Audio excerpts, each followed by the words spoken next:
আসসালামু আলাইকুম। সবাই কেমন আছেন? আশা করি সবাই অনেক অনেক ভালো আছেন। আজকে আমি গরমে কলিজা ঠান্ডা করার মতো ডাবের জেলো পুডিং তৈরি করে দেখাবো, যেটা তৈরি করা একদম সহজ। প্রচণ্ড গরমে এইরকম এক টুকরো ডাবের পুডিং হলে কিন্তু অনেক ভালো হয়। একদম সহজভাবে দেখানোর চেষ্টা করব। আশা করছি ভিডিওটা ভালো লাগবে। এখন কথা না বাড়িয়ে দেখে নেই আমি কিভাবে এই জেলো পুডিংটা তৈরি করলাম। এই জেলো পুডিংটা তৈরি করার জন্য প্রথমে এখানে আমি একটা বড় সাইজের ডাব নিয়ে নিছি। আর এটা কিন্তু একদম কচি ডাব না, একটু পাতলা লেয়ার হবে ওই রকম ডাব। এখন এই ডাবটাকে ঠিক এইভাবে ছিদ্র করে পানিটাকে বের করব। আর পানিটা একটু ছেঁকে নিলে ভালো হয়, কোনো রকম দানাদার অংশ যেন না থাকে। এভাবে আমি সবটুকু পানি বের করে নিলাম। যেহেতু ডাবটা অনেক বেশি বড়, এজন্য পানির পরিমাণটাও কিন্তু অনেক বেশি হয়েছে। এখন এই নারকেলের পানিটা আমি একটা ফ্রাই প্যানে নিয়ে নিলাম। আর এখন কিন্তু আমি চুলাটা জ্বালাই নাই, জাস্ট সবকিছু একটু প্রসেস করে রাখতেছি। দিয়ে দিলাম 1/3 কাপ পরিমাণ চিনি আর 1 চামচ পরিমাণ দিয়ে দিলাম আগার আগার পাউডার। এখন সব কিছু একসাথে মিশিয়ে এভাবেই রেখে দেব।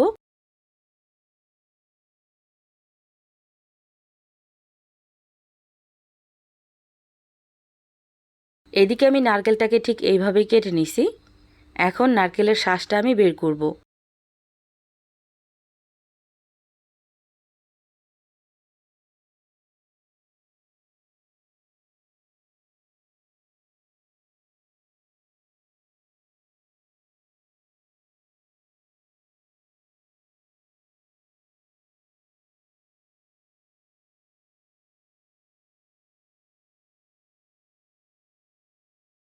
নারকেলের শাঁসটা আমি ঠিক এইভাবে বের করে নিছি। এখন এই শাঁসগুলোকে আমি ঠিক এইরকম একটা শিউলি ফুল কাটারের সাহায্যে কেটে নেব।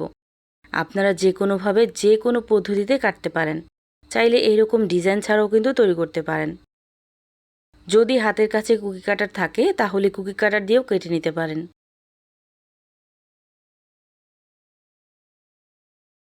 এভাবে আমি অনেকটা শিউলি ফুল এইভাবে কেটে নিলাম। এখন বাদবাকি নারকেলের শাঁসগুলো ঠিক এইভাবে চাকুর সাহায্যে লম্বা লম্বা করে কেটে নেব। আর একটু পাতলা করে কেটে নিলেই ভালো হয়।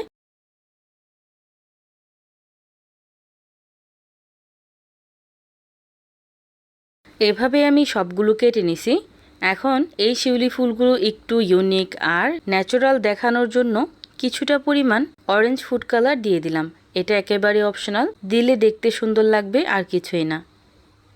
তো একদম সামান্য পরিমাণ দিবেন, এতেই কিন্তু খুব সুন্দরভাবে কালারটা চলে আসবে। এখন কিন্তু আমি জেলো পুডিংটা রান্না করতে চলে যাব, যেগুলো আমি আগেই রেডি করে রাখছিলাম। তার জন্য ঠিক এইভাবে একটু নেড়ে চেড়ে তারপর চুলাটাকে জ্বালিয়ে দিব। আর এইভাবেই রান্না করব যতক্ষণ না পারফেক্টলি বলক চলে আসছে।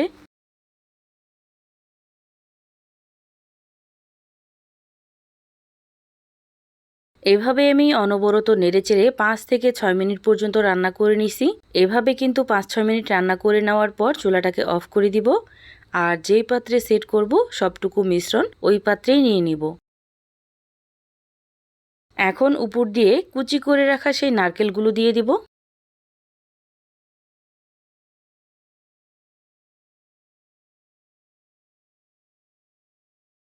নারকেলটা দিয়ে একটু সমান করে দিব, যাতে করে চারো সাইডে চলে যায়।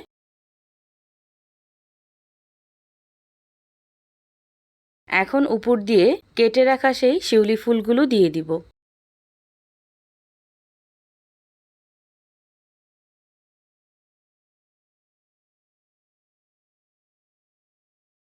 এখন এভাবেই রেখে দেব পরিপূর্ণভাবে ঠান্ডা হওয়ার জন্য।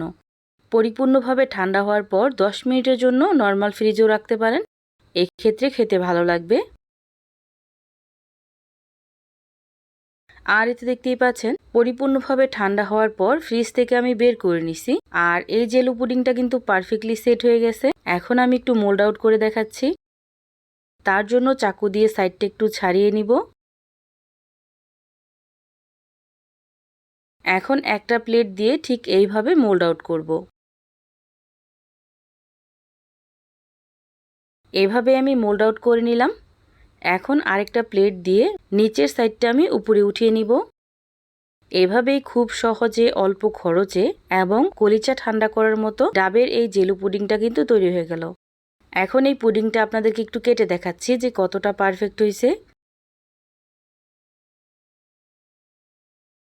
দেখতেই পাচ্ছেন কত বেশি পারফেক্ট হয়েছে এই জেলো পুডিংটা। আশা করছি আজকের এই ভিডিওটাও আপনাদের কাছে খুবই ভালো লাগবে। আর ভালো লাগলে লাইক, কমেন্ট অ্যান্ড শেয়ার করতে ভুলবেন না। সবাই ভালো থাকবেন, সুস্থ থাকবেন। আল্লাহ হাফেজ।